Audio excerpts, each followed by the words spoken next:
এখন আগত বক্তব্যের জন্য ইকবাল বাহার জাহিদ, আমাদের নিজের বলার মতো একটা গল্প ফাউন্ডেশনের founder. Please do come to the stage. Give a big hand for mister Iqbal Bahar Zahid. অনেক অনেক ধন্যবাদ। বিশেষ করে আজকে অনুষ্ঠানে আমাদের সম্মানিত প্রধান অতিথি জনাব মোহাম্মদ তাজুল ইসলাম, গণপ্রজাতন্ত্রী বাংলাদেশ সরকারের মন্ত্রী, আমাদের স্থানীয় সরকার এবং সমবায় মন্ত্রী। আপনারা জানেন উনি মূল্যবান সময় দিয়ে আপনাদেরকে উৎসাহিত করতে আজকে আপনাদের মাঝে এসছেন। ওনার জন্য জোরে একটা হাততালি। আমাদের মাঝে আরও এসছেন জনাব আলাউদ্দিন আহমেদ চৌধুরী নাসিম। আসলে আমার মামা, তো এই জন্য নাসিম কথাটা বারবার মনে আসছে। আমার মামা, আমার এমপি, আসলে আমার এলাকার এমপি, ফেনী 1 আসনের এইবারের এমপি হয়েছেন। অসম্ভব দক্ষ এবং যোগ্য মানুষ। আমরা আসলে ওনাকে পেয়ে খুবই গর্বিত। এরকম এমপি সব বাংলাদেশের সব জেলায় আসলে দরকার। মামাকে অনেক অনেক ধন্যবাদ। মামার জন্য একটা হাততালি। আমাদের সঙ্গে আছেন আমাদের সদ্য আমাদের বন্ধু, ইনফ্যাক্ট যারা আপা রিসেন্টলি সংসদ সদস্য হয়ে গেছেন। আমার এখনও মনে আছে আমরা চাঁপাইনবাবগঞ্জ আমমেলাতে গিয়েছিলাম এবং সেখানে উনি আমাদেরকে দারুণভাবে উৎসাহিত করেছেন। যারা আপা সবসময় নিজের বলার মতো একটা গল্প ফাউন্ডেশনের সঙ্গে থাকেন। আজকে আপনাকে অনেক অনেক ধন্যবাদ। আপনার জন্য একটা হাততালি। We have with us my friend Joseph Giblin, Joe basically. Thank you, Joe, for coming, and you are always inspiring us to our work, to our social responsibility and work for the Bangladesh. Thank you so much. And আমাদের সাথে আছে আমার অত্যন্ত প্রিয় ভাই Yasir Ajman,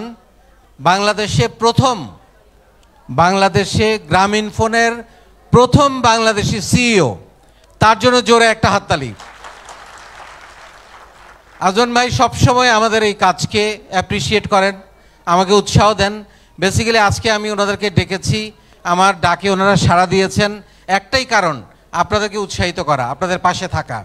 আমাদের সাথে আছেন আমার আরেকজন ভাই যিনি সবসময় আমাদেরকে এই ফাউন্ডেশনের পাশে থাকেন, সামি আহমেদ, স্টার্টআপ বাংলাদেশের ম্যানেজিং ডিরেক্টর।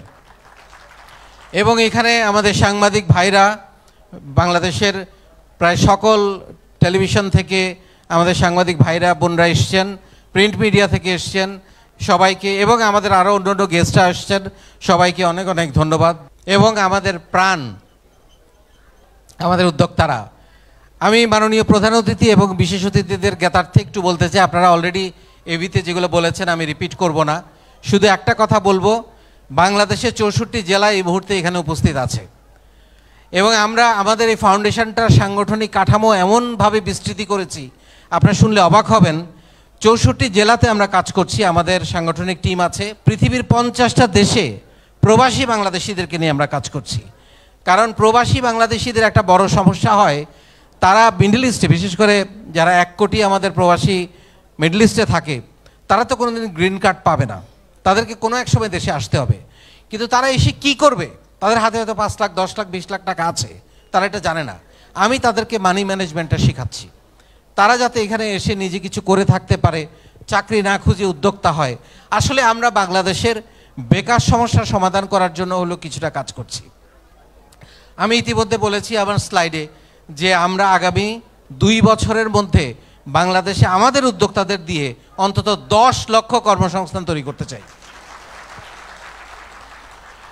এবং আমাদের এখানে আপনি শুনলে খুশি হবেন, অনেক মেয়েরা, আপনারা দেখতে পাচ্ছেন এখানে অনেক মেয়েরা আছে, তারা অনেকেই গৃহিণী, ঘরে বসে থাকছিল, কিছুই করতো না।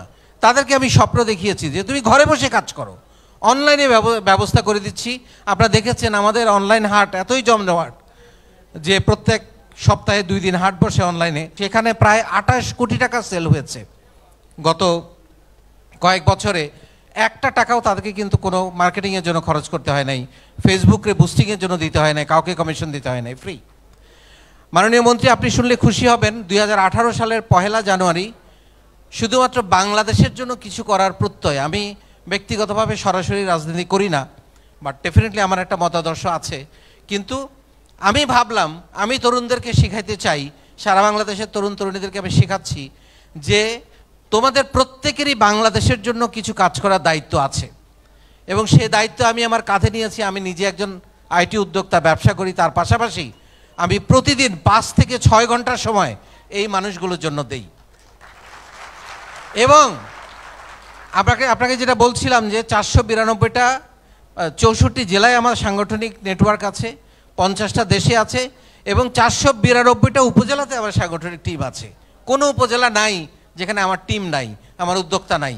তাদের মধ্যে আমি একটা বিশাল নেটওয়ার্ক তৈরি করে দিয়েছি। তারা একে অন্যের মধ্যে কেনাবেচা করছে, নিজেদের মধ্যে সৌহার্দ্য সম্পর্ক তৈরি করছে, নতুন নতুন বিজনেস পার্টনার হচ্ছে। আপনারা শুনলে অবাক হবেন, এখানে গ্রামীণ ফোনের সিইও সাহেব আছেন। এই যে এত বড় একটা অনুষ্ঠান, আমরা এর আগে তিনটা অনুষ্ঠান করেছি মিরপুর ইন্ডোর স্টেডিয়ামে, প্রায় 5000 উদ্যোক্তা নিয়ে।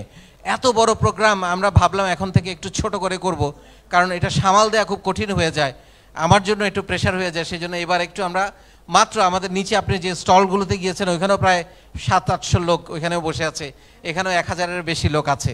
সো আমরা এবার 2000 জনকে ডেকেছি। এত বড় প্রোগ্রাম আপনি দেখেন, এখানে কিন্তু কোনো মোবাইল কোম্পানি, কোনো মানি ট্রান্সফার এমএফএস কোম্পানি বা কোনো মাল্টিন্যাশনাল কোম্পানির কিন্তু কোনো লোগো নাই, আপনারা দেখতে পাচ্ছেন। কারণ আমরা টাকার কাছে আমাদের ফাউন্ডেশনকে বিক্রি করতে চাই না। প্রথম 2 বছর আমি ব্যক্তিগতভাবে ফান্ডিং করেছি তাদেরকে উৎসাহিত করার জন্যে, এবং এখন আমার পকেট থেকে টাকা পয়সা খরচ করা লাগে না।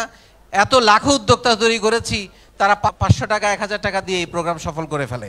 এবং আপনারা শুনে অবাক হবেন, এখানে নাটক হবে না, সিনেমা হবে না, আজকে সারাদিন সন্ধ্যা রাত 8টা পর্যন্ত প্রোগ্রাম চলবে, উদ্যোক্তাদের গল্প শুনবো, অনেক স্পিকার আসবে আজকে সারাদিন। তারা টিকিট কেটে এই প্রোগ্রাম দেখতে এসছে, এটা একটা অভাবনীয় ব্যাপার। সো আমি আপনাদেরকে শুধু একটা কথাই বলবো, নর্মালি কোথাও মন্ত্রী এমপি গেলে নানান রকম দাবি দাওয়া থাকে যে আমরা এটা চাই ওটা চাই, আমরা আপনাদের কাছে কিছু চাই না। আপনারা শুধু আমাদের জন্য দোয়া করবেন এবং এরকম পাশে থাকবেন। আমরা এমন একটা মনোবল তৈরি করেছি, এমন একটা শক্তি তৈরি করেছি, এমন একটা মানসিকতা আমরা তৈরি করেছি আমাদের ছেলে মেয়েদের মধ্যে সারা বাংলাদেশে, তারা নিজেরা নিজের পরিবর্তন তৈরি করবে।